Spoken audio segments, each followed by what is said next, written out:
What's up everyone, this is my Resident Evil 2 Remake Leon First Hardcore S Plus No Saves run.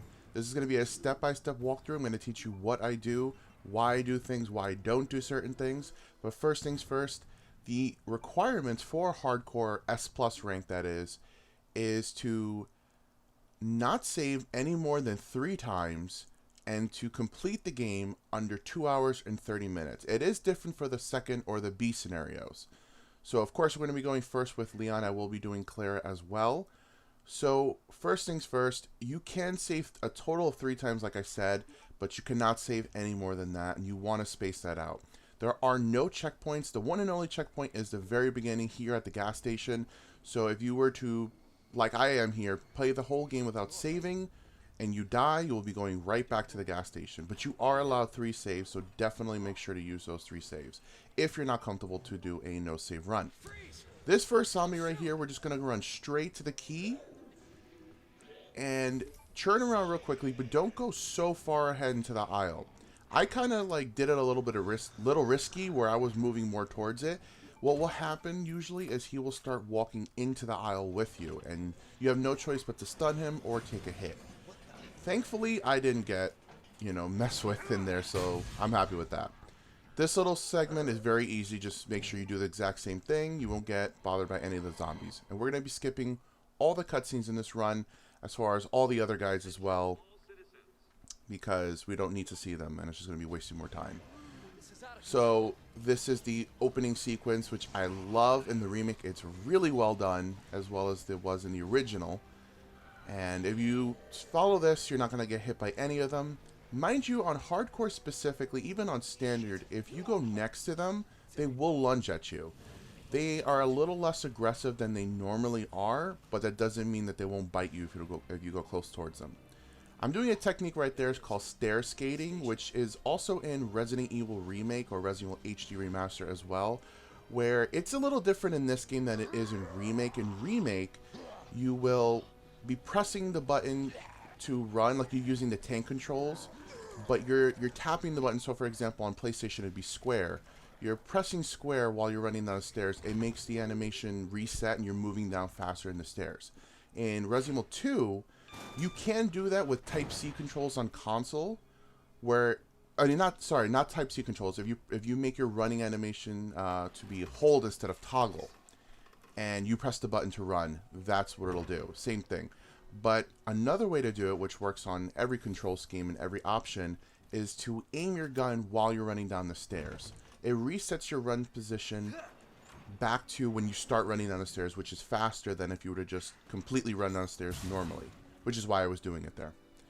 We will be skipping the first aid spray in the bathroom right there. We are picking up the handgun ammo because we want to get as much handgun ammo as we can for the zombies, because we actually do have to clear out a decent amount in this first area.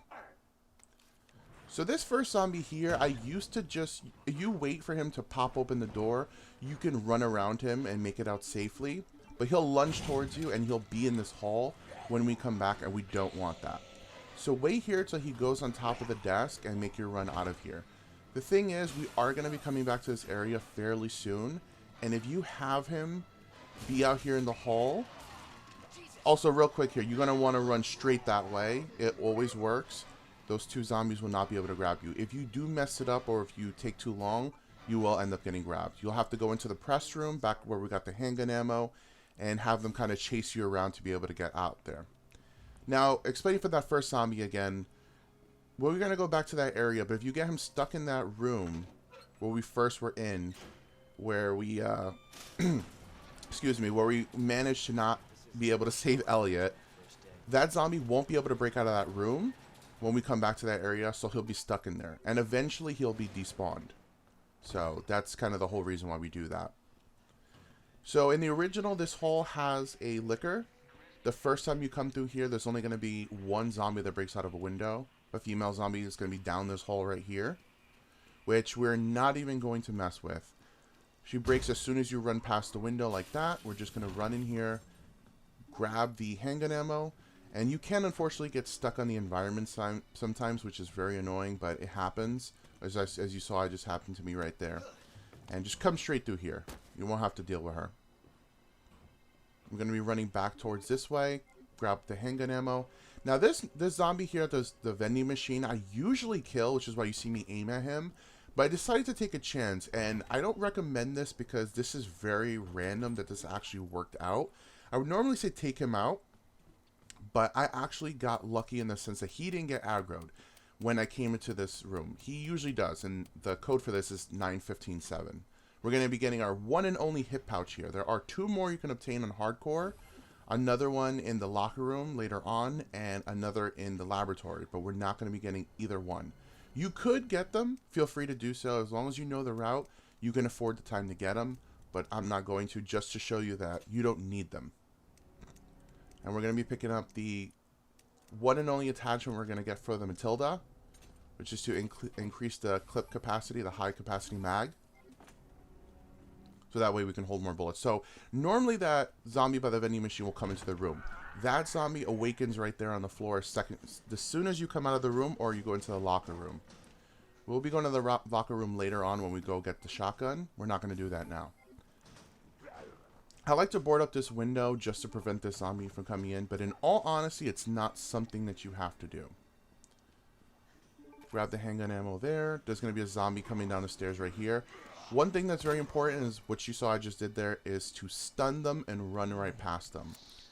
I learned that most zombies are not worth killing. It's okay to just stun them or run by them because you're not going to go through certain areas that many times to really need to dispose of them. Waste the time, waste the ammo. And we're going to be picking up the spade key there. We're not going to be picking up the magnum as well, as it's not necessary. I've learned in my latest runs, I recorded these 4 runs in the course of a weekend, so I may get certain things confused together, but for the most part, we're not going to need certain things that I thought were necessary, which the magnum is one of them. So the zombie in the previous room we were just at, which has the maiden statue, I aimed the camera down there because if you aim it up, the zombie like kind of pushes down, and I got a nice critical there. And we're going to be disposing of him later on, which I'll show you. So we're going to go straight here to get the unicorn medal from the unicorn statue. Just to save time, just to get 2 out of the 3 done, because we're going to be picking up the lion one as we exit and go back into the main hall, 2nd floor of the police station. But I do like to dispose of all the zombies, and I actually get 2 really nice criticals here. Criticals being head popping, which is really awesome. That zombie right there doesn't aggro until you come up or down the ladder. So we're just going to let him enjoy his snack while we set this puzzle up for later on. It's not necessary to do this, but I like to do this because we'll have to deal with Mr. X later, and I'd rather just get it done now. As you see, we're already pulling in a ton of handgun ammo. So I will take care of that guy when we come back, but as you see, I like to get a ton of handgun ammo at the moment, even though I'm going to be discarding that 2nd batch. Because I just was like, okay, I want to pick up the lion medal, not waste any time, and go back down. But as you see from not killing so many zombies, especially the 2 police zombies, the one next to the vending machine, the one that woke up, I usually kill them. But since we didn't do that in this run, we've got a ton of handgun ammo. So now we're getting the lion medallion, which you see here. In hindsight, I should have discarded the green herb. And I actually shouldn't have picked up the book, and that's something I want to show you, tell you guys is that, and show you later in the run as well. I do make mistakes, and I'm happy for that. The purpose of these walkthroughs, they're not speed runs, even though in a sense they are, because they are helping you to beat the game within a certain time frame to get that S+. But the reason why I say they're not definitive speed runs is because I do a lot of things that for speedruns would be a waste of time. Like this, for example. I'm going to be boarding up this window because for Leon specifically, we're pretty much only going to be coming to this spot 2 more times. One with the bolt cutters and another with the club key in the future. Boarding up that window prevents 2 zombies from coming in and messing with you in a potentially really bad situation that can happen with Mr. X, which I'll explain when the time comes. But as far as making mistakes, so I decided to dump off 15 handgun bullets so that way I can pick up some more. but I accidentally make the mistake in picking up the red book. And the reason why is the only reason why you're going to be picking up the red book is to get the scepter, to get the red jewel, to put it into the jewelry box to get the Star's USB dongle, which we do not need, because for Leon, that's how you get the Magnum. For Claire, that's how you get the submachine gun, and we don't want it. So I made the mistake in picking it up out of habit, so I waste some time here, as you see here. We do have to go into this room anyway, because we need the weapon locker's room key, but this whole thing I'm doing right now is a total waste of time. If you're not going for the Magnum, that is. You can get the Magnum. It's perfectly fine. But I just want to show you guys that it's not needed. It's not necessary whatsoever to complete this run. So at this point, it still hasn't registered, I think, to me. Because I wouldn't have picked up the scepter. But I was like, wait a minute. Why did I pick it up? Oh, I should know I am playing on a PS4 Pro, so it is running at 60 frames per second. I think there are occasional small frame rate drops, very few times, but for the most part, it's 60. Not going to be picking up that board. We will be picking up the handgun ammo here. And here's the first time we're going to be coming back to this area. Marvin, do you copy? Marvin. Damn it. And audio cues is a big deal in some of the Resident Evil games, especially specifically this one. So that zombie you just heard is actually the zombie that we left, the officer zombie, in the room with Elliot. He's stuck in there, but he can't get out. So we pick up a flash grenade, pick up some handgun ammo. We don't need to board that window because that zombie won't get out until we leave. And by the time we come back, he'll be despawned. Pick up the valve, pick up the high-grade gunpowder. That zombie in the corner, he's very trolly. You're going to hear me use that word quite a lot because a lot of enemies, especially Mr. X in this game, tend to be trolly. That zombie, usually, and right there you heard the glass shatter. That's the zombie that was at the window. That's why I said we had enough time to get what we needed and get the hell out. There, I discard the scepter because I realized, why did I pick it up? That zombie tends to troll. He will sometimes go towards you as you're picking up the fuse, which then has to cause you to run around. At the same time, the zombie that's at the window can, the first window near the Elliot room can come out. See, right here, this is why we board it. That zombie would have came out. Right here, you want to run straight and then hug the right. This zombie, you'll dodge 100% of the time. This construction zombie is another troll. Unfortunately, I stunned him far. So I need to stun him one more time, which thankfully I do before he grabs me because I would have taken a bite there. Like I said, you don't ever come through this way again as Leon. Actually, either as Claire. There's no point to come in to kill any of those zombies because you won't be coming back here. We're done with the bolt cutters. We can pick up this flash grenade. And right here is part of the reason why I said you do want to, you do want to dispose of the two zombies. The one that was by the vending machine and one on the floor. Because they're here now. And actually this works out, but it's one of those things that if you don't want to worry about it, you kind of take care of it in advance. So I pick up the handgun ammo here, which is locker 109. And the main reason why we come in here is for the weapons locker to get the shotgun. It's the one and only time we're going to come in here. We're never coming back. We just want the shotgun. You can get the shotgun, however. If you don't pick it up here, you can get the shotgun later on. And right here, we're going to pop this zombie's head and just shove him off. And we're good. We're never going to come back here. So, the female zombie awakens now, the police officer one.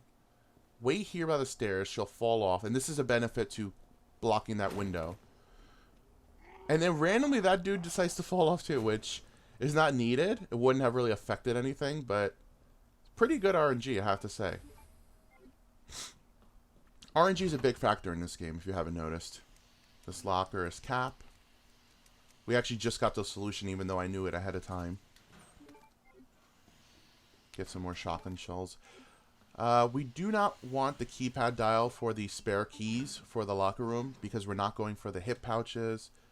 The other two hip pouches, we're not going for any additional ammo in that room, and we're not going for the diamond key, which I'll explain later on. First slicker right here. He's stuck in this animation every time. Just make sure you run straight into the star's office. If you linger, he'll probably attack you. There's really no point. There's going to be collecting quite a few resources in this room. Make sure you do pick up the high-grade gunpowder. And this is the last time we're going to be coming here. The only other time you would opt to come back, besides if you missed an item, like if you didn't have the space or something, would be to use a star's USB, which we're not going to because we're not getting the Magnum. The only reason why you would use it is to get the Magnum or to get the file in there from Chris. But again, we're about saving time here. The good thing about going back into the library is that we can go straight into the room with the maiden statue, use the detonator, and immediately get the maiden medallion. That way we have all three done already. And that zombie I was talking about before with the hanging down, I'll show you exactly what I mean in just a second. I'm going to put the detonator, going to run right back out the room. Now, if you were to normally wait, that bookshelf right there will tip over, and you would then have to waste time to hold the X button and kind of fix it up. So, you see this zombie here, he doesn't move down like that until you look at him. So, when you shoot, I would recommend to shoot him right there. Shoot him in the head. Sometimes he takes fewer shots. Sometimes you can get a critical on him. Shoot him. Once he falls down, he's permanently dead. And there's a big reason for that. Because as soon as we solve this, pick up the maiden medallion. Run to your left here. Not the right. Run to your left. A licker's going to drop down. Hug the left. Because it attacks with its left arm. So we were running towards its right. That zombie would have awoken there. And we would have had to deal with the zombie and the licker. So it's better to take care of the zombie in advance. And I believe I take care of the zombie now over here. Yeah. Because we are going to be coming back here later on, especially with Mr. X, and we just don't want to deal with this zombie. That's why I always recommend to take care of all the library zombies. Also, as a side note, that zombie that we took care of in the room with the maiden statue and the licker just now, if you do not take care of him, he can and usually does break through the door and come into the library. And he's always at the bottom floor here. The second floor, I guess you could say, of the library instead of the third. And when you're escaping from Mr. X, he tends to become a big problem. So that's why I say to take care of him. I just feel personally that it's a safer strat to do. And with that, we're already done with the first part of the RPD.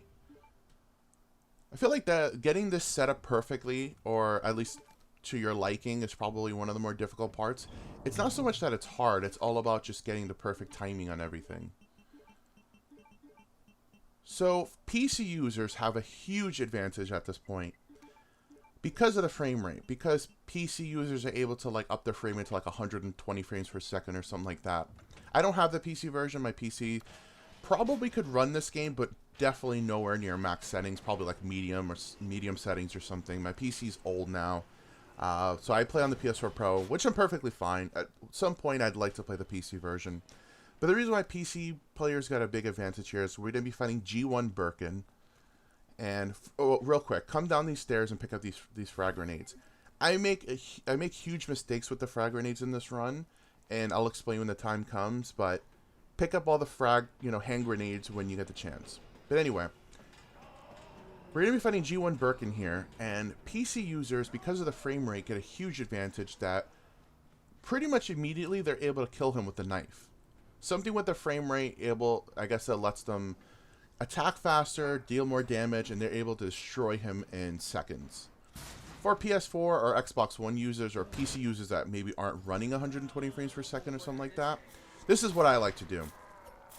Save the two knives, the one that you get from from Marvin, and the one you pick up in the library.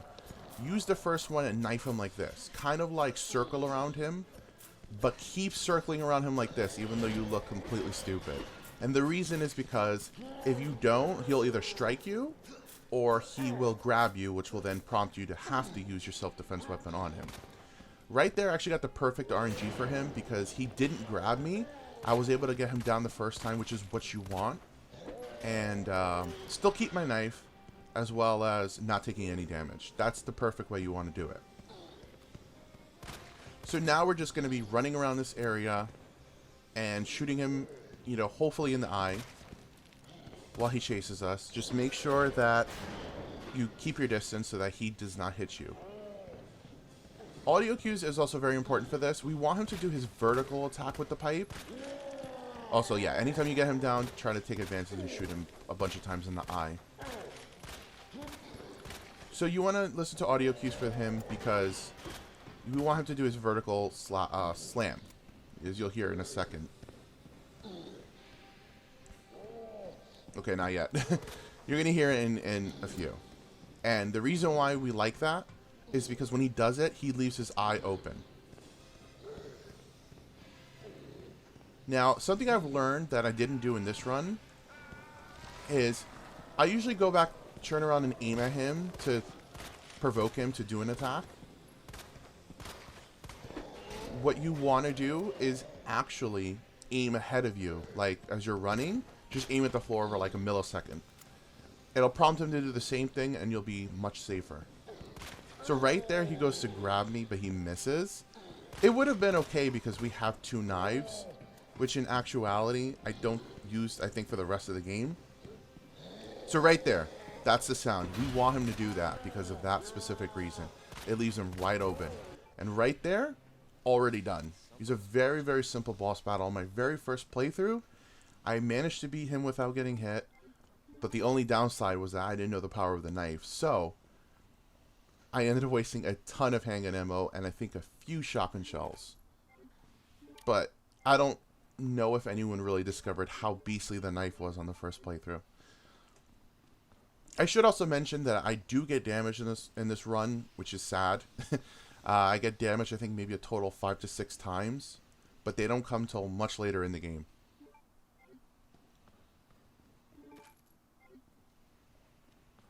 So in this area down here, there's 1 frag grenade, 2 sets of handgun ammo, 2 green herbs, and 1 red herb.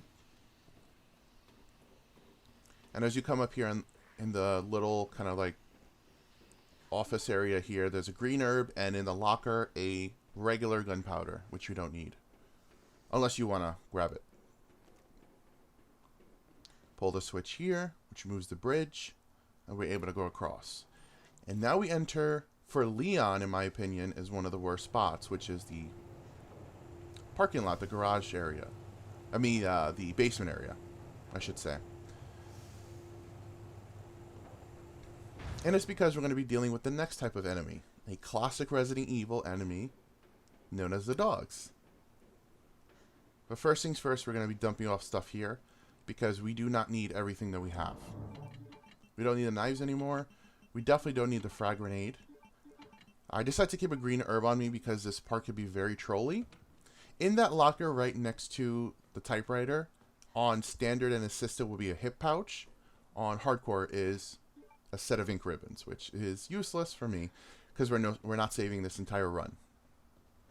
You have to come to this card reader and back out the cutscene. Finally meet Ada. I used to go the opposite way first to clear things out, but that's a total waste of time because we need to come in here to get the valve, the handle.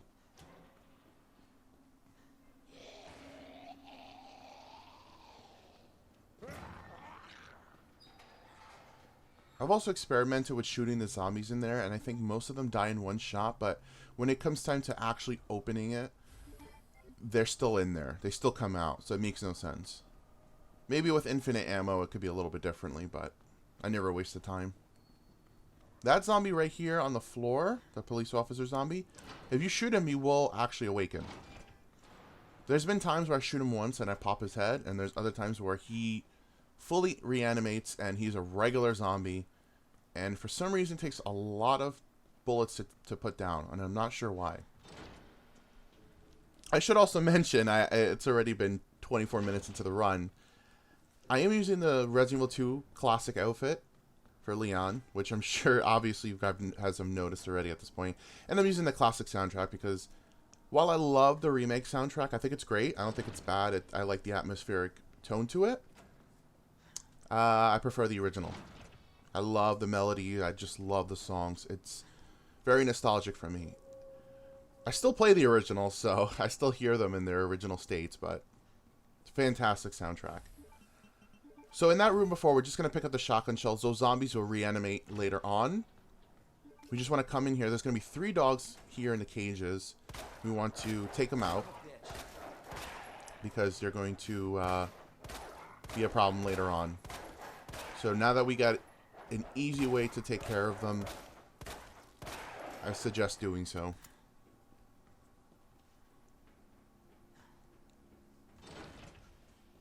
Now, I made this mistake on my Leon's second run, which I haven't put up yet.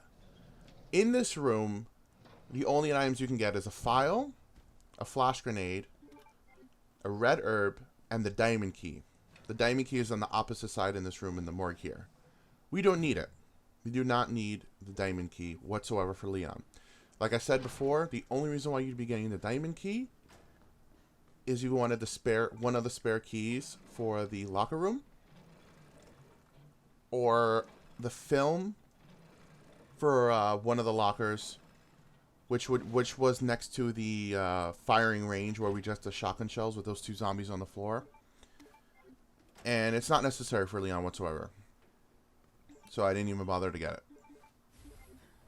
We pick up the first power panel in that boxed.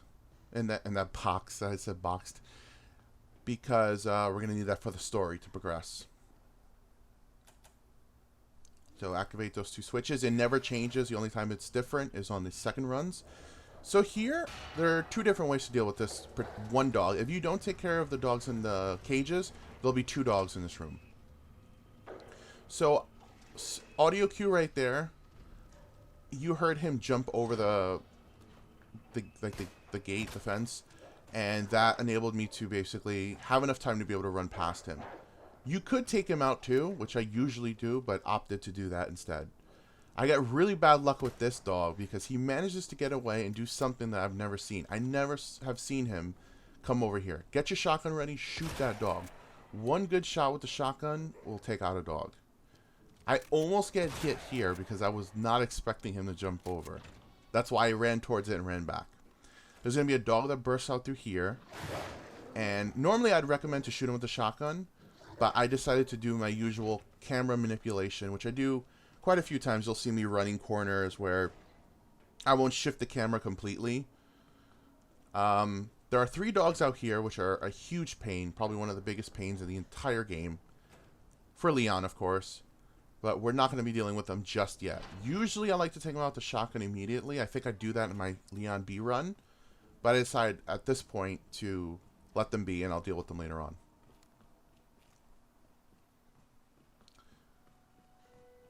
So this area looks phenomenal in the remake. I love it. I love that it's a save room because I think it makes a lot of sense, and it looks really cool as a save room. Normally in the original Resident Evil 2, you would pick up the Magnum here.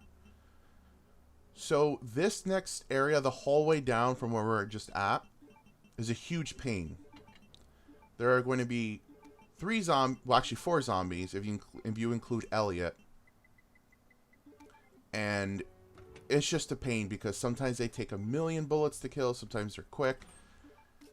It's a very difficult situation to deal with, so I usually like to bring the shotgun to just quickly deal with it. I don't pick up the Magnum ammo there because, of course, we're not getting the Magnum. We're never going to return to the save room either. So the reason why I second guessed there is because this hall is a pain. They ambush you. That zombie that won't burst out of the window until we come back, so we don't have to worry about him. So I recommend to take these guys out with the shotgun. This guy here on the floor doesn't actually aggro until you come back. He stays enjoying his other half of Elliot, but I want to take care of him now. Elliot, luckily, it's very rare that this happens for me, get a critical on him with the regular basic Matilda. Which is awesome. Saved me a shotgun shell, but yeah, he's kind of a tank of a zombie, I must say. Not sure why, but he really is. He takes a ton of bullets usually to go down.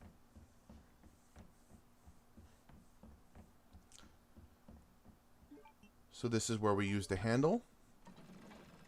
This is where we use the crank to gain access to a new part of the station that we haven't. Our goal at the moment is to get the 2 power panels to open up Ben's cell. But to do so, we're going to need to get the club key.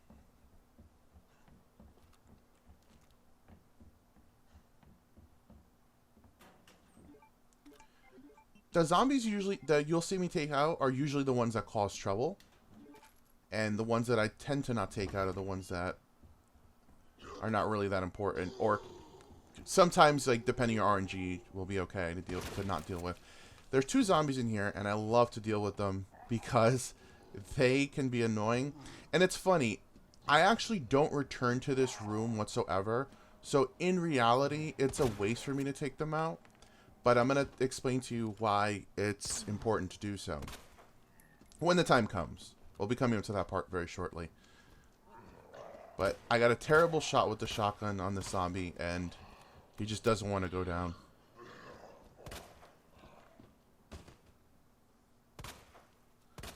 Put a few bullets in him just to make sure he's dead. But we're coming in here specifically for the cog. Or for the large gear.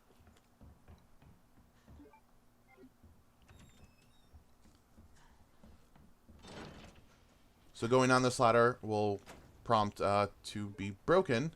It will be broken when during that cutscene. It'll prompt the cutscene, and that'll happen. You won't be able to go back up anymore. You can, however, jump back down if you go back to that area. You could jump back down here. So there's 2 green herbs in the corner, and 2 zombies, just like in the original, that pop out of here, which is really cool.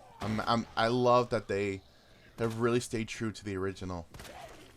Get a nice crit on that one. And I believe we got a crit on this one too.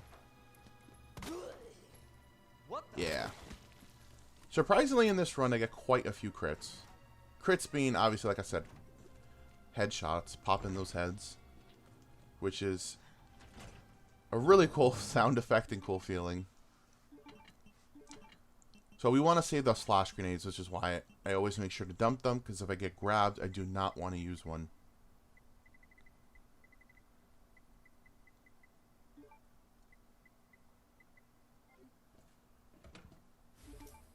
So now we have the club key. We're just about done with the police station.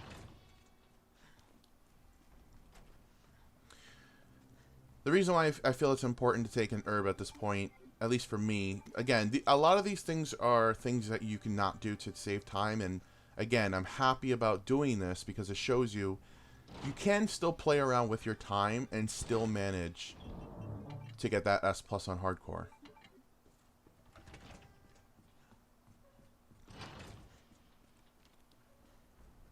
But we're going to be activating Mr. X here. And he, for the most part, is not as bad as it seems. As long as you have cleared the rooms that you need to clear, you know what to expect, things like that, he's not so bad. He's just more of a nuisance than anything. So, here's Mr. X, Mr. Troll. I'm going to be calling him quite a lot. On hardcore, he does move faster than he does on standard and assisted. Same thing with Birkin, actually. G1 Birkin. I'm not sure about G2 and G3, I'm not sure. But I like to do the safe strat and just getting him to chase me outside. And the reason is because you could actually walk up to him. He'll try to punch you. You can back up and then run to his side. But what's been happening to me a lot lately is another thing that will happen is he will throw you. And that'll cause a small bit of damage to come off. Like your HP will go from green, perfect, you know, full 100% health, to light green, fine. And I just didn't want to deal with that, so I took the safe route.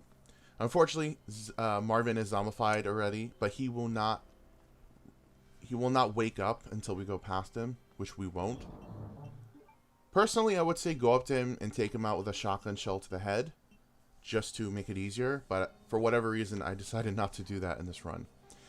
And remember before how I said that putting the board on the window was going to help in more ways than one?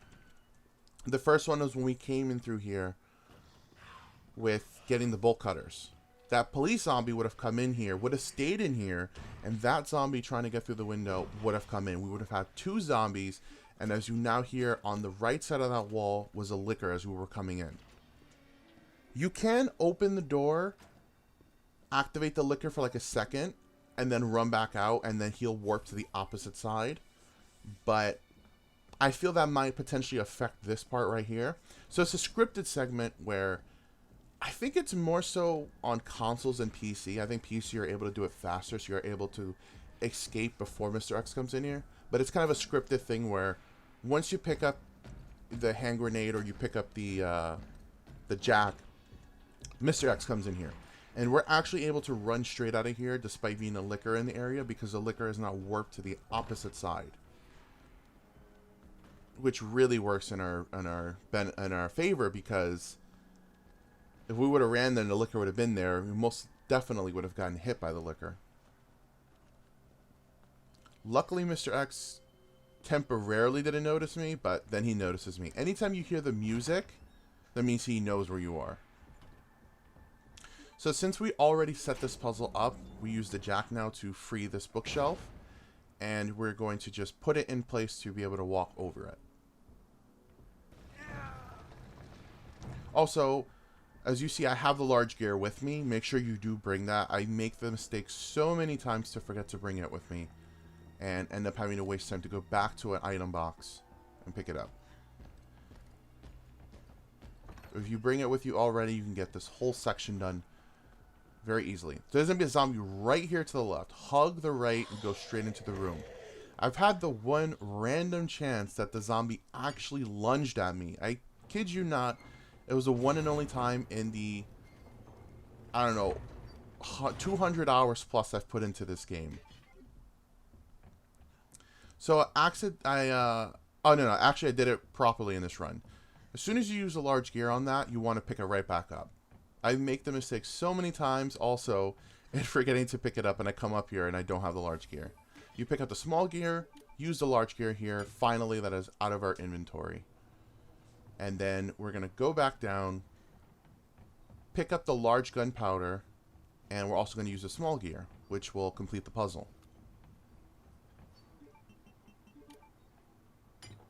And essentially, this is the end of the RPD for us.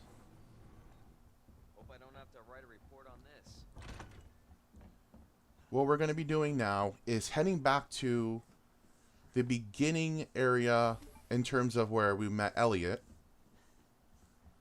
That hallway I told you was a pain where I took care of the zombies with the shotgun and popped Elliot's head. We're going to be going there.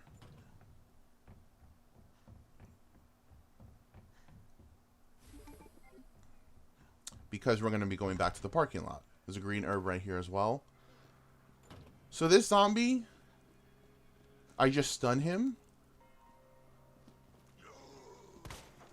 But for some reason, he takes a bunch of shots to stun. As you saw there, I kind of ran back because I was worried that he was going to bite me. Use this one and only time to quickly get down. We saved that for this specific moment. You can never redo that again. So save it for this time because we're not going to be coming back, as I said.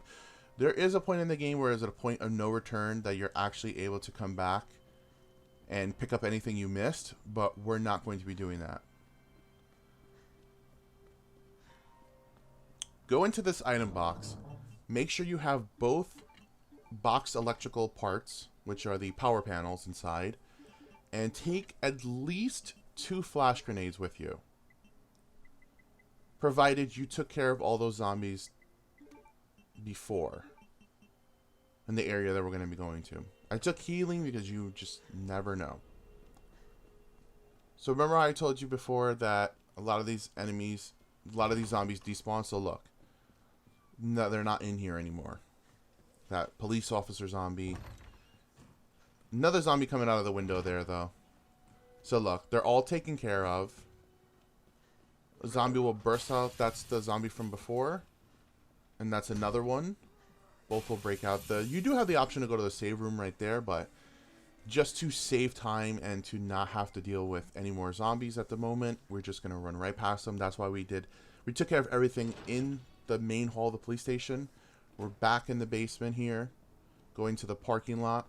The 3 dogs are here that I not take care of. I recommend to kind of bait them out by the door and take them out. One good shotgun shell will take them out.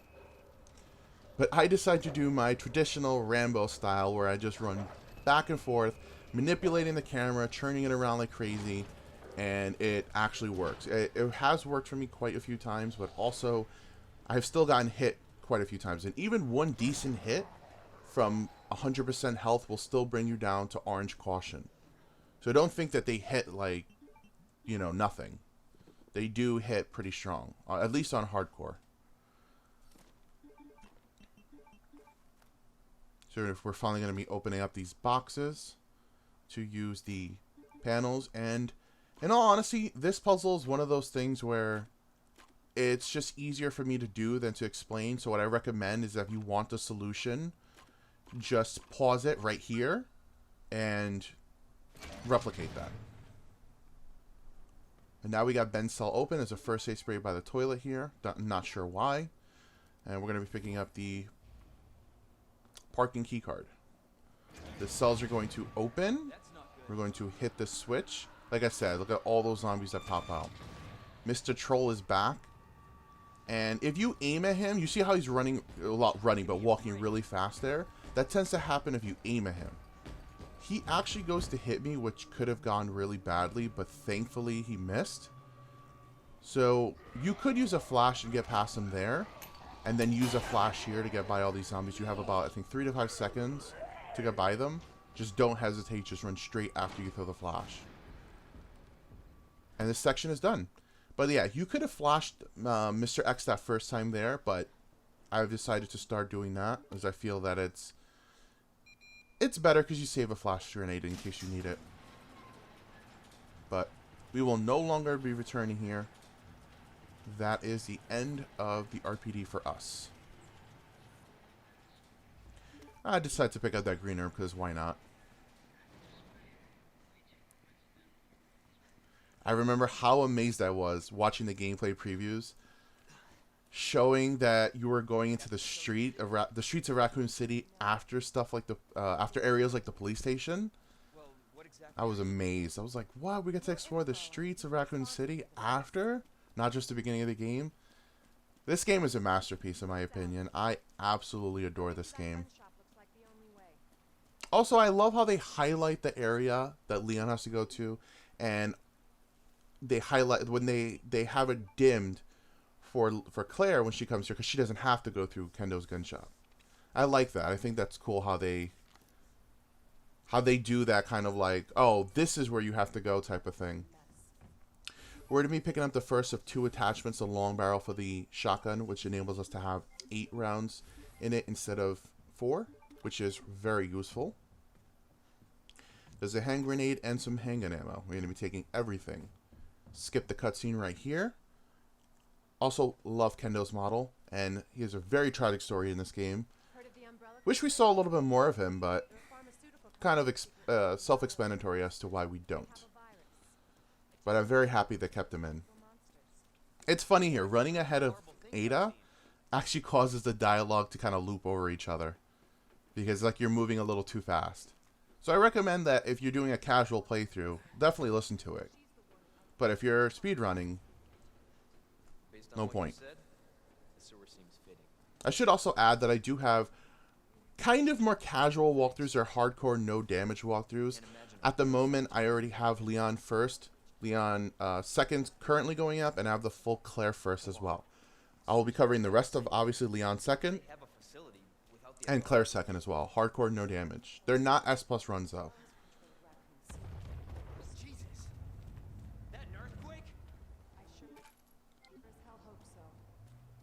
I do feel like they kind of hotfixed or patched the game, because I do feel there's certain enemies, the way they act in certain areas now are slightly different than they have been for the tons of playthroughs that I did.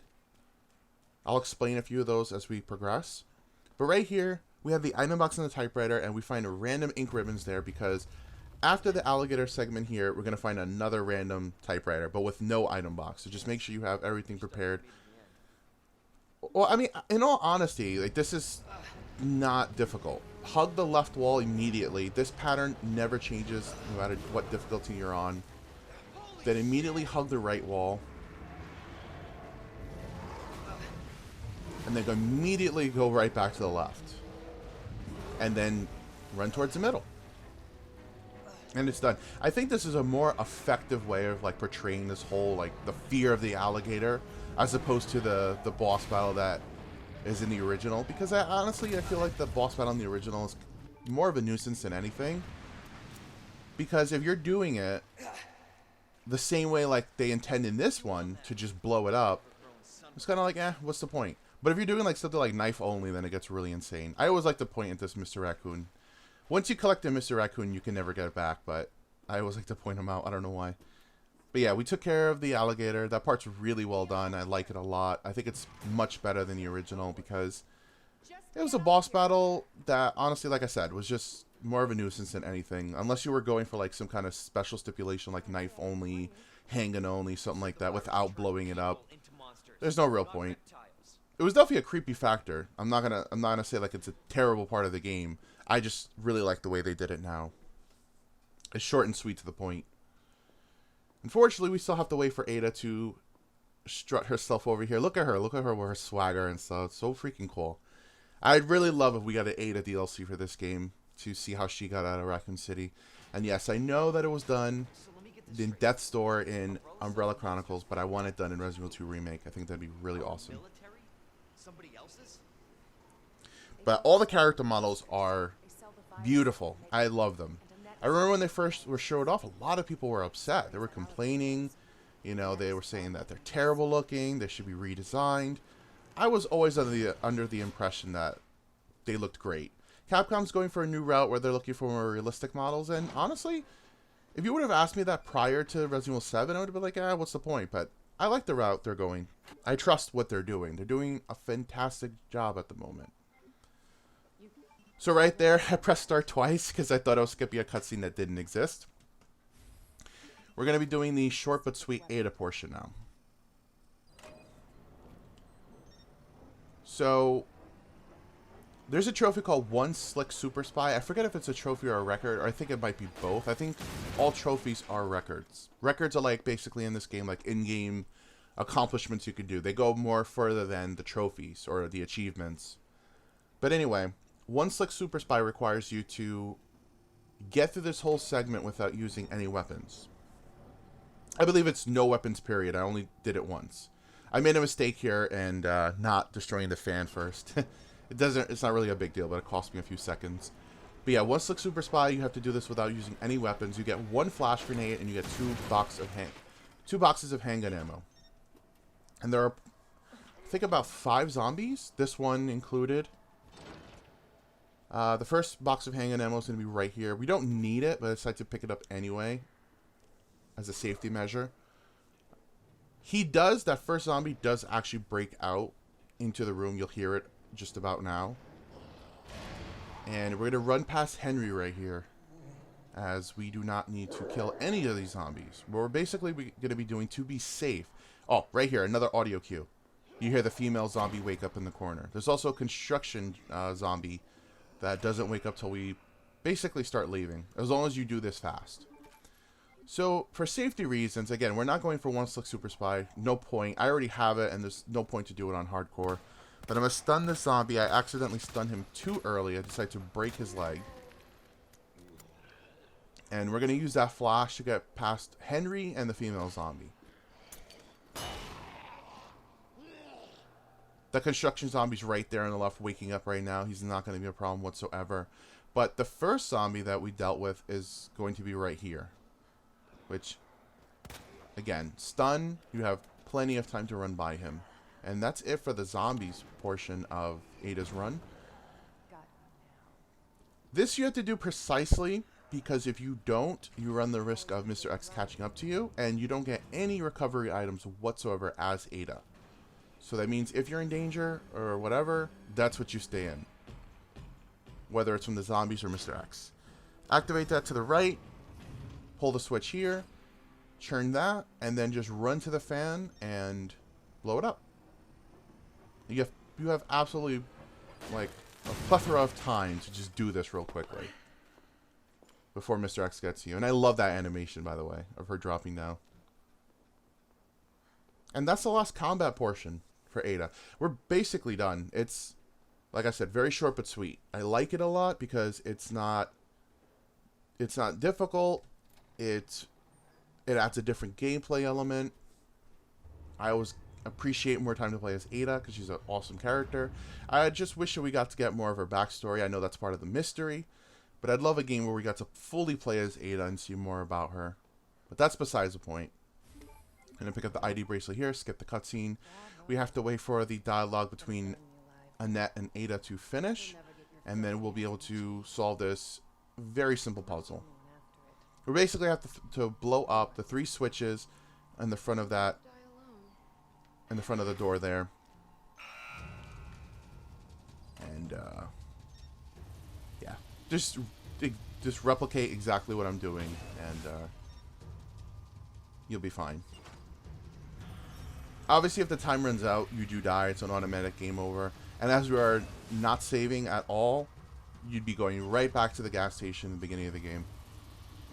That goes for any point in this game, because we're not saving at all. And I'll also mention the 3 points where I recommend to save. I'm not going to say that they are 100% the best 3 places to save in the game. I'm sure speedrunners or people who are more experienced than I will tell you places that are probably different or better. Even though I think it's subjective as to what's better.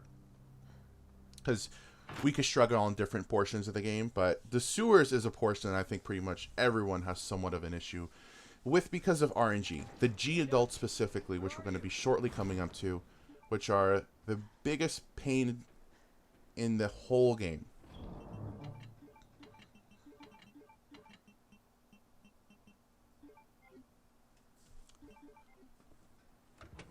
So in this run, it actually doesn't go so badly, but it also isn't like 100% perfect either. I do make mistakes. I will be shortly here taking my first hit of the game. So at this point, I still have not gotten hit once. Which actually, in doing these runs, I've actually noticed it's fairly simple to do no damage runs. No save, no damage. I haven't done one yet, but I keep getting to basically the end of the game, or more than half of the game, and still not having been damaged. And I could be more liberal with my items and prevent that. But just trying to show you what to do and what not to do, it's not really like a goal of mine to do this, not taking any damage. But hopefully it's definitely something I want to do in the future. This zombie right here, the one in the blue, like, kind of jumpsuit, he can sometimes be on the corner where I was coming from. He's weird in that sometimes he decides to start moving early. Lately, he's been in the position he's supposed to be, which leads me to believe, like I said earlier, that certain zombies have been modified in a patch. Yeah, and don't let him fool you. He has a decent amount of health. So with the shotgun, which is why I kept it, we're going to be taking care of all the zombies right here, because we will be returning to this area. This guy won't wake up until you go to that door on the left, but we're going to pop his head now. Pop that one's head as well, and this one I decide to just take out with the handgun. Basically because it's a one-on-one, and again, for some strange reason, with the Matilda, it's not really, especially on hardcore, not very common. You got a lot of head popping, but I actually get quite a few in this run. Pick up the knife right here.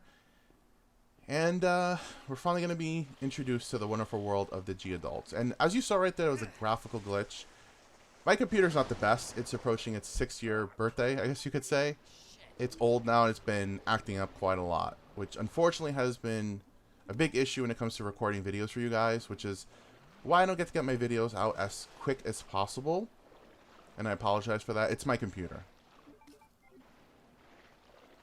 So right here, you want to be close but not too close. Shoot the G-Adult. Run right back. Run right by him on the left side. And you'll be able to get right past him. It works pretty much every time. I haven't had it not work, to, you know, work for me, but I know there'll be that one person that'll say, oh, I tried this and it didn't work for me. So as long as you do it correctly, it'll work 100% of the time. That one isn't too much of an RNG factor. It's more of just like your positions, your positioning. Pick up the shotgun shells right here. The locker right there is SZF if you want Magnum ammo, which we don't, so we're not even going to bother. Skip the cutscene right here. And now we truly do enter the sewer section, which is the most annoying section, in my opinion, of the whole game.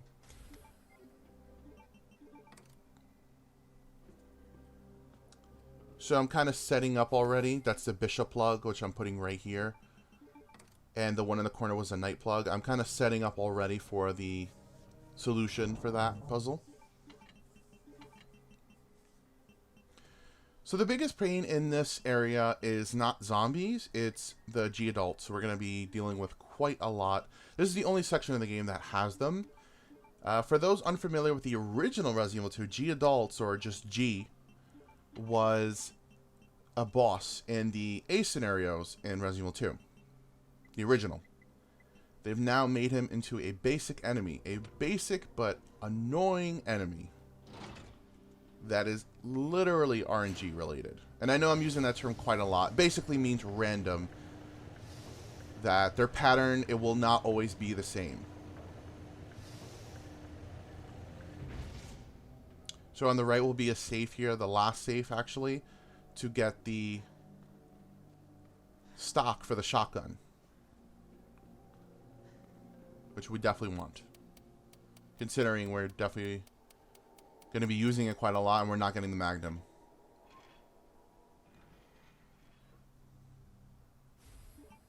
So it allows you to be able to shoot much faster. And also it just looks badass. I love the way the fully decked out shotgun looks. You do not get the shotgun as Claire. I'm sure you guys already know that. So we're going to get the T-bar right there. That's the key item that we're going to need to progress through the sewers. I go back to the box here a few times because I want to basically make sure that my inventory is as free as it could possibly be. Reason being, we need to pick up 3 more chest plugs. And we also need to pick up the chemical flamethrower, as it is very imperative for both G2 and G3, being Birkin 2 and Birkin 3. We really need that flamethrower. It's surprising how strong it is considering how weak it is in the original Resident Evil 2. It is fantastic. And this time, exclusive to Leon. As Claire gets a spark shot in its place, which I'm not fond of. So there's 2 zombies, well actually 3 zombies down here. 2 of which are already walking around, as you see here. And 1 of which won't reanimate until you finish one of the sections down here. So it's safe to take these guys out with the handgun. But do make sure that you take them out, because we'll be popping through here a few times. So there's not many zombies down here in the sewers. Well, more than the ones we've already taken out. There's not many. I decided to just, you know, put a few more bullets in to make sure he's dead. I'm still skeptical about him because I don't trust him. That dude I knew was still alive. And we got another freaking head pop, which is absolutely insane. So I'm going to go ahead and see right there, like I was running, but I wasn't like fully turning the camera. It's kind of like strafing, but this game doesn't have strafing. But it kind of works in the same way. I'm going to be picking up the hand grenade here, as it's going to be the self-defense weapon we're going to use against the Gs. Now, this is the stupid thing. I don't do it in this run, but you actually want to save every hand grenade you get. You do not want to use them as defense weapons. And the reason being is you want to use them against Super Tyrant, which is Mr. X, the last form of him, at the very end of the Leon's game. And if you're playing as Claire, you want to save it against G4, because it obliterates them. But I stupidly decide to just freely run around with them in quite a few of my playthroughs now. as defense weapons, which you definitely do not want to do. Thankfully, I believe in this run, I do not use any of them, but I also, as far as defense weapons, but I also do not use them in the way I just mentioned. And it's because it's something I discovered after, but I'm glad because it shows you that if you do not have the hand grenades or you don't opt to use the hand grenades for those bosses, that you could still get everything done. I'm happy with the mistakes in this because the whole point of this is to be a guide, a step-by-step guide that anyone can replicate, that anyone can do this. You do not need to be a speedrun god, an expert. This is to help you get that infinite rocket launcher or infinite SMG, or rather minigun, by getting the hardcore S+ runs done. So this is, by far, in my opinion, the worst room in the entire Resident Evil 2 remake. There are numerous G-adults down here, I believe 3 or 4. And we cleared our inventory space. We have the handgun specifically because we want to use that to get them to move up. Now, unfortunately, this is where I take my first hit. You can, and I have a bunch of times, completely skipped every single one of these G-adults. But lately, RNG and luck has just not been on my side. Thankfully, I do not take damage here. I almost did. Run right past this one. This is the one that hits me. And it's because I've never gotten hit by this attack. I've actually never seen it. And I accidentally, since I didn't know what it was, I accidentally ran right into it. And thankfully, I kept a double green on me, so I was able to run right by. It gave me just enough time to run by it without getting hit again or getting grabbed, which is great.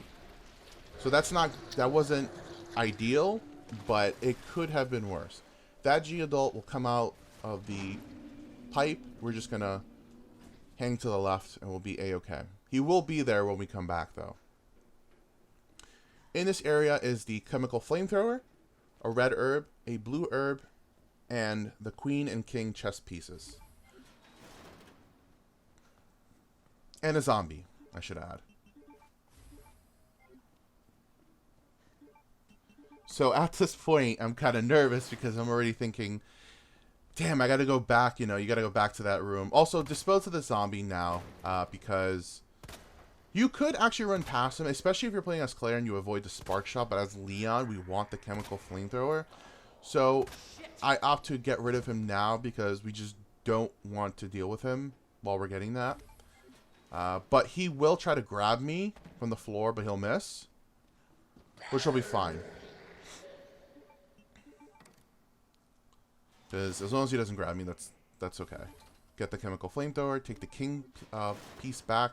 Since he's stuck on the floor into the corner like that, we can actually grab the queen queen piece right here, and just go right by him, close the shutter, and we don't have to deal with him ever again. And this little puzzle requires you to put the queen plug, put the king plug, and then loop around and grab them both. Very cool puzzle. I like it a lot.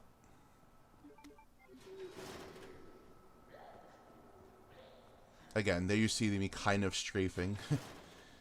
So again, I'm having a mini heart attack here because I'm thinking about, is this G-adult section going to go well, or is it going to go as bad as it did when I came in? Again, it could go much worse than it did, but it still wasn't ideal.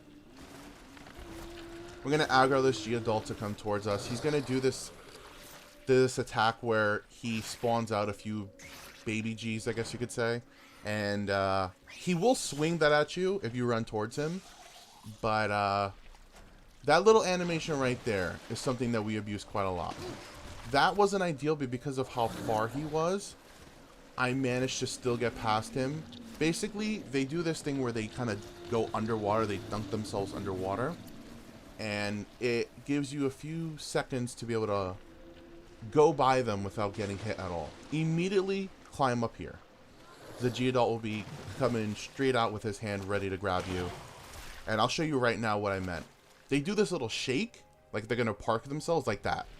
Just jump straight into the water and just go right by. You'll be perfectly fine. Works all the time. As long as you're going in the right direction and you already know where you're going to go and you don't waste any time. If you wait till they dunk themselves fully in, the only way to get them to come back up is by walking next to them, which is not a good idea. This dude, since I didn't bother with him, he's, like I said, he's going to reanimate now. But we're just going to take care of him. It's not a big deal in the slightest. But yeah, the G adults could be very trolly. That was actually very good because I didn't take any damage coming back. But something that could happen is if you were to position yourself in a bad way where they rise up and they kind of stumble you, you'll see it happens to me again. They can still attack you. You have to be very careful with that. Hug the left here because he will knock into you. It will stun you temporarily and he'll be able to attack you. Just hug the left right there.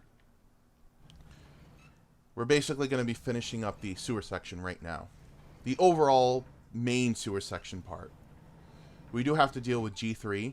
As you see, the double green only brought me to light green fine. There's shotgun shells right there, which we're going to be picking up on the way back.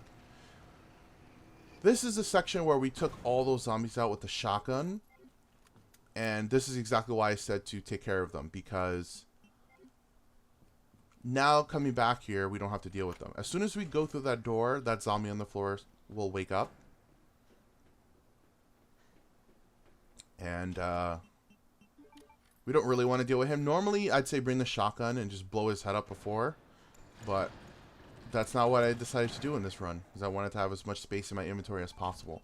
We're going to completely waste out this treatment facility key. Pick up the gunpowder right here, and we can finally discard it. And there's some handgun ammo in this locker as well. You can go back, move that bookshelf, and go and get some magnum ammo, or go back. That's how you go back to the RPD at this part of the game. But since we don't want to do that, we're not going to even bother with it. Now, this zombie here, the reason why you see me walking, waiting there, is because I'm waiting for him to see if he'll come into into this room, and I could basically run around him with this table in the middle here. But what ends up happening is that I think his AI programming does not let him fully come over here. So you see me here kind of like waiting, because sometimes they could wait right outside out the door, and the second you move out, they'll lunge at you. But then I notice, oh, he's not there, so he must be further in the room, which I realize in just about a second here.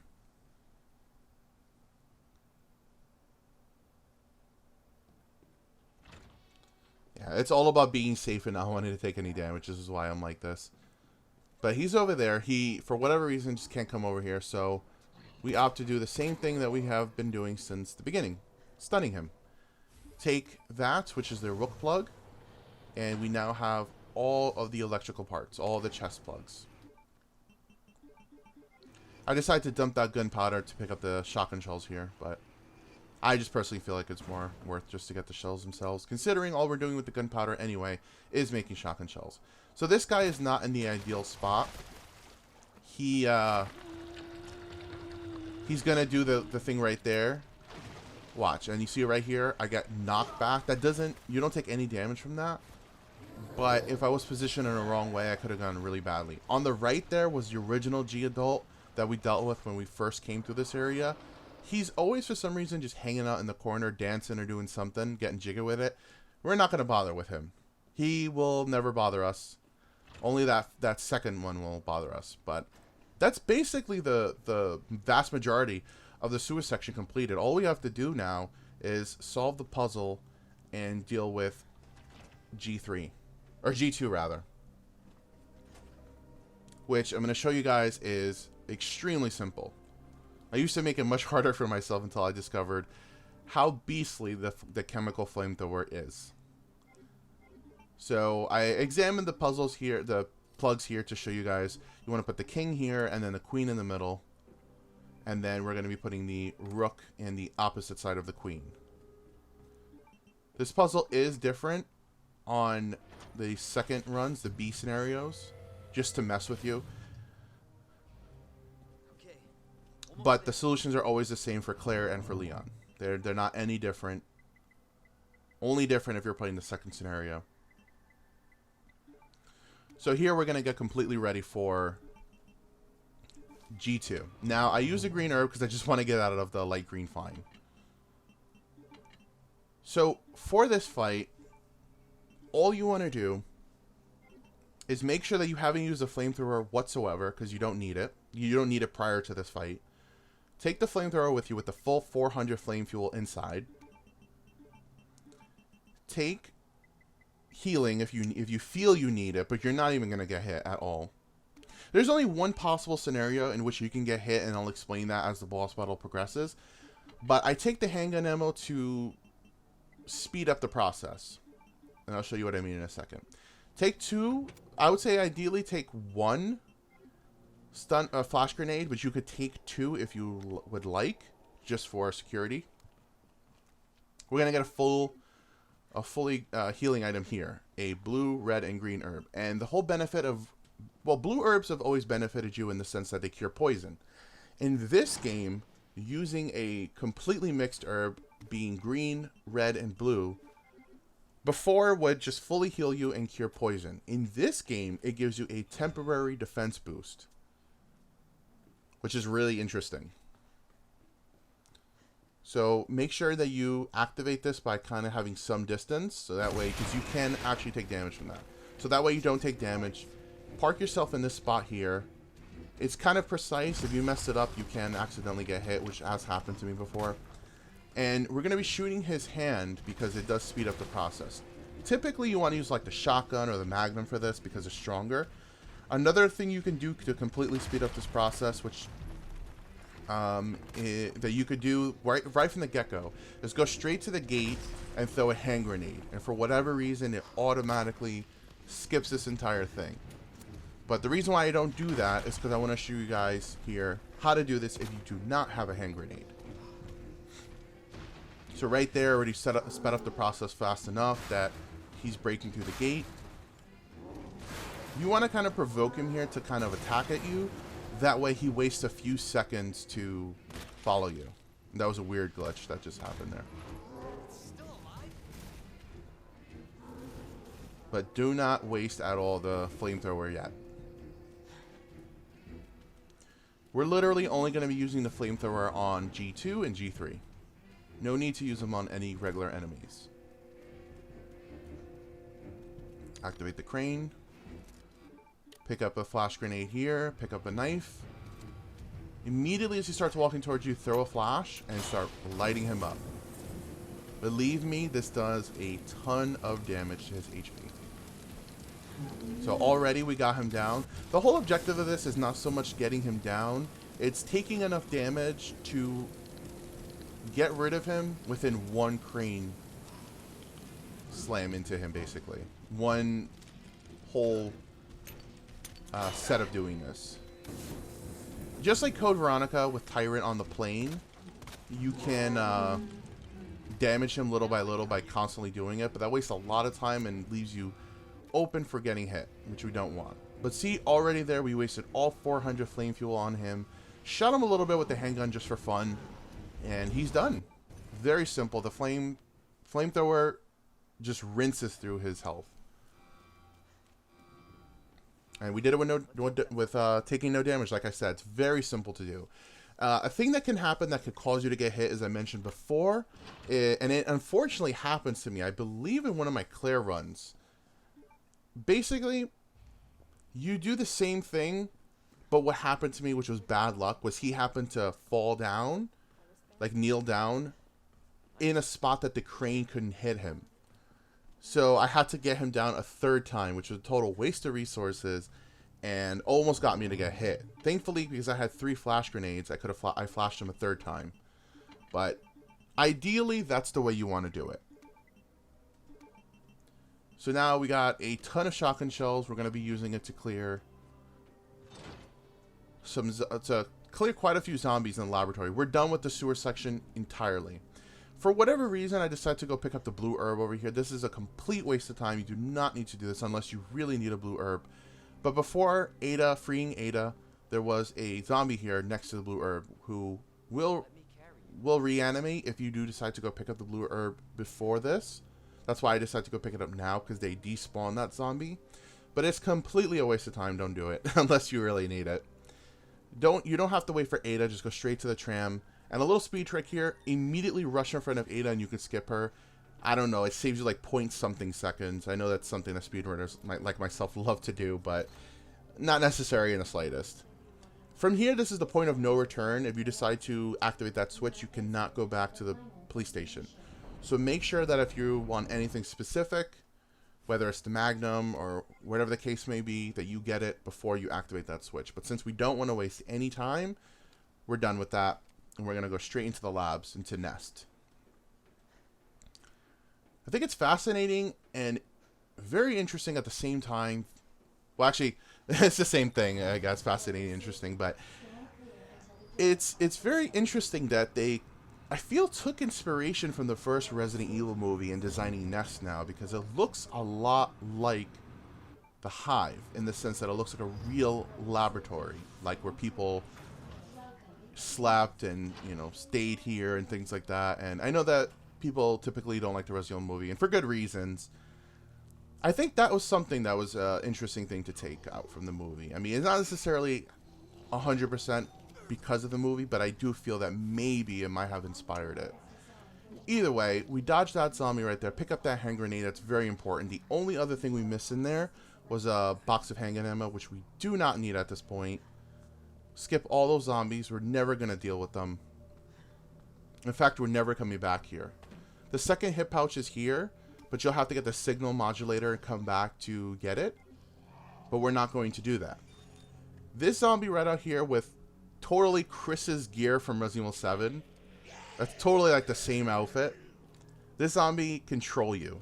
If you immediately go out, he'll lunge right at you and bite you. I can't tell you how many times in my first playthroughs that happened. But we're going to take care of him with a nice shotgun shell and be done with it. Definitely pick up this regulator for the flamethrower, as it will make the flame fuel last longer. It's very important for G3. This was a terrible, terrible, terrible idea. Do not discard the hand grenade for whatever reason. I should have discarded the blue herb or the large gunpowder. Do not, by any means, discard a hand grenade. That was a dumb idea. For this particular hall right there, that door I just passed by with the green light on it, hug the right, because if you walk more towards the left or the middle, you'll open that door, because it's very sensitive, and the zombies will come out, and you don't want that. So we get even more shotgun shells here. There's an item box and a typewriter right there, but we do not need it, because we're going to get right to another one in like 2 seconds here at the east area. And also this looks beautiful. I can't stop saying how beautiful this game is. I just think they did such a terrific job in designing everything. It's like it pays homage to 1.5, but also pays homage to the original Resident Evil 2.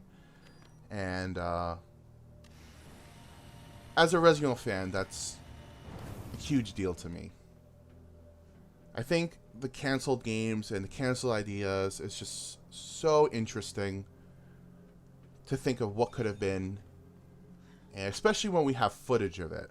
Anything related to 1.5. But anyway, that's a different story. I just love the design of everything in this game. So now we're going to be dealing with the IVs. Now the thing with the IVs is that if you do not have a self-defense weapon and they grab you, it is an instant death, no matter what. You can't shake out of it. You can't, then shoot them as you get grabbed. It's a one-hit death, and we'll go straight back to the gas station. So what I like to personally do is bring something like the Matilda and shoot the yellow pods on them. And I realized here that I have a ton of knives. I didn't even realize that. I realized that I had so many. So immediately run straight here. We don't need to waste any time into this room. Right here, we're going to get introduced to the IVs. We're going to pick up the high-grade gunpowder right here. Immediately book it for the door here, hug the right, and you have just enough time to get by him. And we're going to input the 2 passwords here to unlock the greenhouse little hatch there, which is 3123, and the other one is 2067 for the drug testing lab. And we're going to leave that flash grenade there. We're going to be picking it up on the way back. We're going to be picking up the cartridge here, as this is kind of our main objective at the moment. both the cartridge and upgrading the ID bracelet. So we don't need that red herb. I don't think I got... Yeah, there's no need to pick it up. In this room, we have to do a very Dino Crisis-esque puzzle. For those who've played the first Dino Crisis, if you remember the cylinder puzzle in the warehouse, this is exactly like it. Actually, there's also a puzzle like it right in the beginning of the game, within the first, like, 5 minutes. So the solution to this is red, green, blue, red, green, blue, red, green. It is different on the second scenarios. It's just, I think it's blue, red, green, blue, red, green, blue, red, green on the second scenarios. But we'll talk about that in the B games. So that's the first puzzle down for the cartridge. We're going to pick up the hand grenade here, even though I stupidly discarded one already. We don't even use them to the right capacity in this playthrough, which really upsets me because I discovered it afterwards. But at the very same time, I'm happy about, because, again, I show you that you do not necessarily need them. Make more shotgun shells. That's all we're going to be doing with the gunpowder, is making shotgun shells. So this IV here, I guess I do pick up the red herb. This IV here, like I said, shoot the pod. If you shoot the pod, think of it as a stun, the way we shoot the zombies and we get them stunned in the leg. Same exact way. Because again, if they grab you and you do not have a self-defense weapon, it's game over. Which is why I brought the knife with me. Just to use it just in case, because we don't care about the knife. The knife at this point, as long as you're on console, is not really too important. Plus, I have plenty of them. And we're still going to find another one. Pop these zombies' heads, as we don't want to deal with them. They will wake up as soon as we run down this hall. Henry Jr. there, will not wake up at all. So we don't have to kill him. Licker's going to be jumping down right here. Again, like the other Licker, hug the left. It attacks with its tongue, or it attacks with its right arm. As soon as you come out here, there's a zombie right on the left, a very concerned looking zombie. Blow his head up, and then there's going to be another zombie to drop down here. And a female zombie as we get up to the top.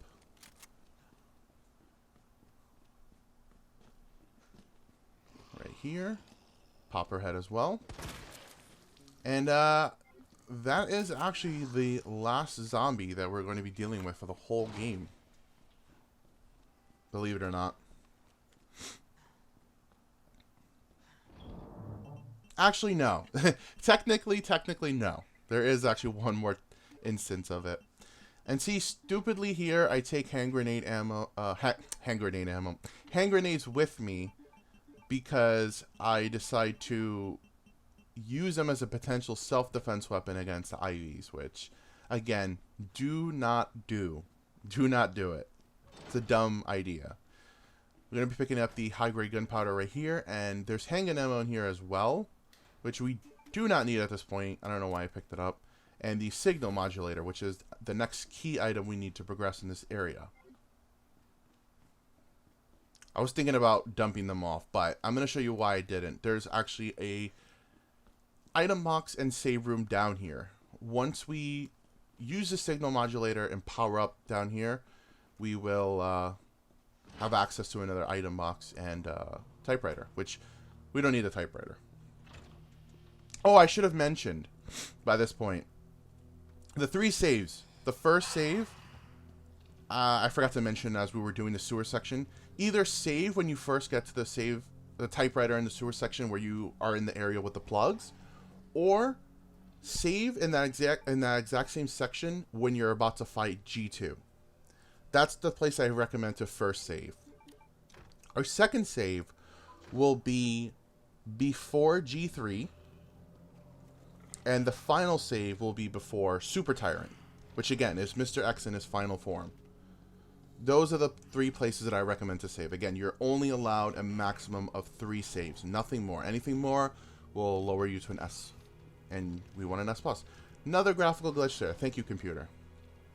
So just walk around the Licker, and he can randomly aggro and get aggressive and attack you, but it's very, very, very rare.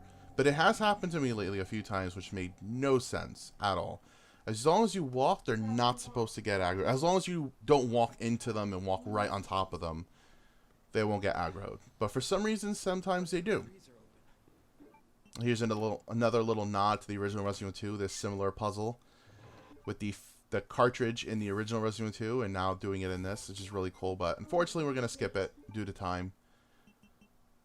I'm going to be making more shotgun shells, as again, that's all we're going to be using the gunpowder for. So now we're going to be heading to that save room that I mentioned before with the item box down here and the typewriter. Start walking immediately. I remember when I was recording this, I was just like, holy crap, Resident Evil 2 has been remade. I know it's about to be 2 months old, but you gotta understand, I have played this game when it first came out, and still do to this day, the original. I'm just so blown away that we got a full remake of this classic. I want to call it a classic, but I still play it to this day. It is a classic, though. It's just, in every way, they did a bang up job, like straight up job. Bang up job was a terrible term. I don't know why I used that, but I think that's a term. I might be wrong. I have no idea. I'm recording this like fairly early into the day, so I may say some things that are stupid that don't make any sense. I apologize for that in advance, but I really want to get this commentary out to you guys. I'm also working on my commentary. I am not very comfortable doing it, only because I don't do it so much, but I know you guys enjoy my commentary. So I'm trying to give you more of that because I also want to do it more. I know that you guys want to know why I do things, why I don't do things in these games. And that is exactly why I'm making a big goal of mine, 2019, to do more commentary. So right there, we just got ready to deal with the IVs here. I have the hand grenade just in case if they grab me. And I also have the Matilda because we're going to try to shoot their pods the same way. But we won't be coming back down here. Now that we powered up the area, we got the cartridge completely finished, we're good to go. So right here is the same Ivy we dealt with before. We're going to do the exact same thing, shoot him in the pod. That will always, as long as you pop the pod, it will always be a guaranteed stun. There'll be another Ivy right up here. Just hug the right, go up the stairs, and you'll be A-okay. Insert the solution here. And it'll temporarily stun them all. But the unfortunate part for Leon is that Mr. X will be popping out any second now. I'll also take this flash grenade because it's the perfect time to do so. We're not going to be returning here, like I said. So all these IVs will wake up. What we want to do is, I just happen to mix this together because I happen to have a red and green on me. Mr. X is going to pop up right now the second we take this ID bracelet upgrade. So you want to immediately book it. There's going to be an IV right there. I got the perfect RNG you can get for this. As you see, I had a way where I was able to run completely past them without having to even attempt to shoot them. That's perfect. That's exactly the way you want it to get. Because you don't have to waste any time in stunning them. And even here, usually they're in your way. For whatever reason, they wanted to hang out in the corner. And that's A-okay with me because it saved me potential pain. So that's the perfect RNG you can get in that section without killing any of the IVs in advance. You could also incapacitate an IV for a decent amount of time if you pop all their pods. They will stay on the floor for quite some time, but they like, think of it like when you quote unquote kill a zombie and you temporarily kill them, and when you come back in an area they wake back up. That's kind of how it is. The pods will slowly regenerate. But it's a big waste of time and honestly unnecessary. So now we're coming up to the G3 fight. There's a hand grenade there. I purposely didn't pick it up because I didn't have the space, but I will be picking it up. So we're going to be using the signal modulator for the last time. Back in the first area, the cafeteria, we didn't pick up the hip pouch there. You'd have to use a signal modulator over there. In the part that we got the ID bracelet from Dr. Lee to get the hip pouch, but we are not getting it. We only got one, the one in the safe room. Not the safe room, in the safe, from the safe. No need to pick up that blue herb. I just pick it up just because. I'm used to standard sometimes being like I played standard like maybe twice, and I there's gunpowder there. So for some reason, even on hardcore, I always feel like there's gunpowder there. It's like a thing that's a bad habit. So examine this over here to just get the story part completed. We get the G sample. All right. Now back And this would be where I say to save the second time. Because we're about to fight G2. G3. I keep getting that messed up. G3. Who, for Claire, is a much easier boss. But he's not difficult either for Leon. So here I like to basically get everything situated. Everything that I need for the 2 final boss battles. So we will be using the shotgun for G3, so we're going to be finally mixing all of our gunpowder to make all those shotgun shells we've been sleeping on for quite some time here. You'll see I have quite a ridiculous amount. Unnecessary, honestly. But why not? So I still have 33 more shotgun shells in the box. So the only weapons I recommend to bring is the chemical flamethrower and the shotgun. For Leon, that is. So we're going to reload the flame fuel into it and put the regulator on it, which is a huge help.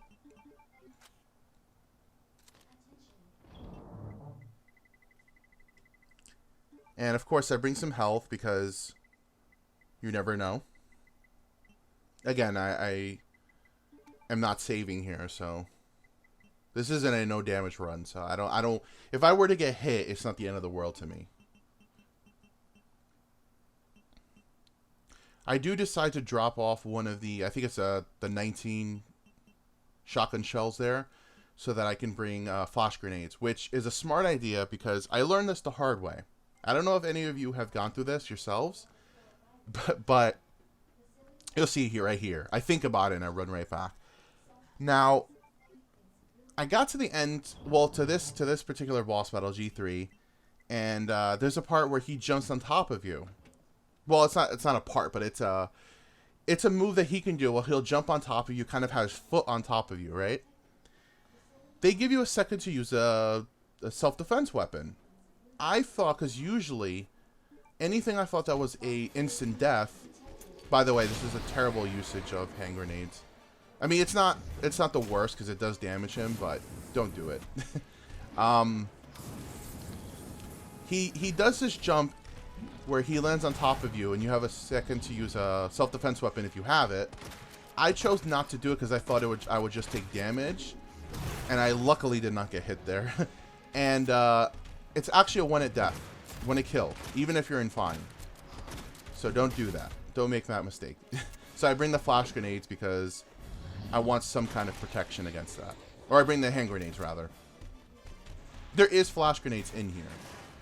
So I decide to damage him a bit with the shotgun in advance. Usually the best way to do this is to burn him up with the flamethrower immediately.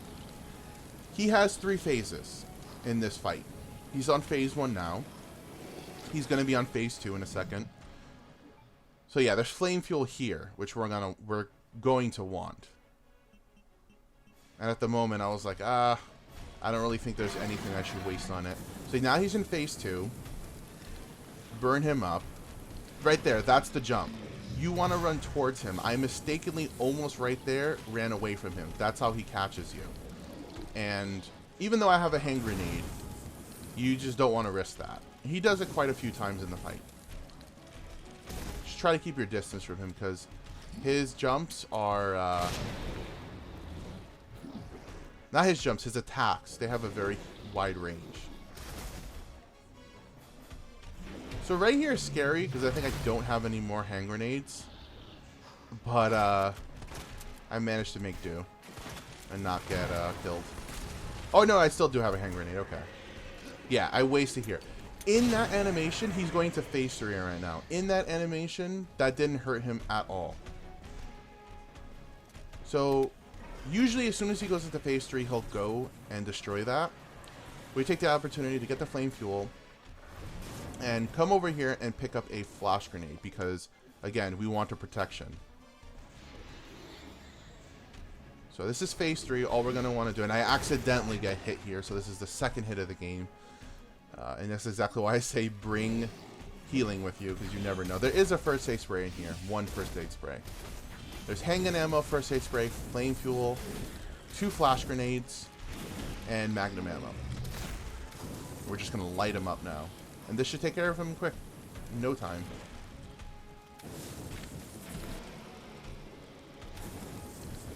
Feel free to use the flamethrower here because we're not going to use it again.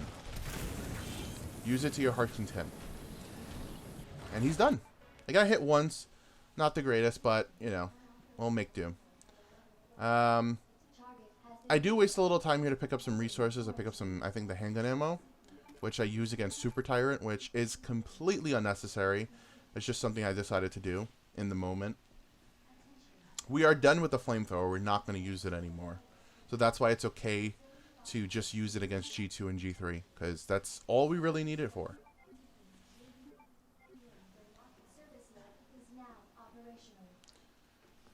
So I already wasted enough time there as it is. We're just going to go up to the left, skip this cutscene as soon as we get up here. And we're on the home stretch now. I hope you guys have been enjoying this so far. It's been fun to do. And again, I am going to be doing the exact same stipulation. Hardcore, S+, no saves. For Leon 2nd, Claire 1st, and Claire 2nd. I just got to do the commentary for them. They're all recorded. Just got to do the commentary. And I will be also uploading a no commentary version as well. At the same time, so you guys have the choice if you prefer no commentary.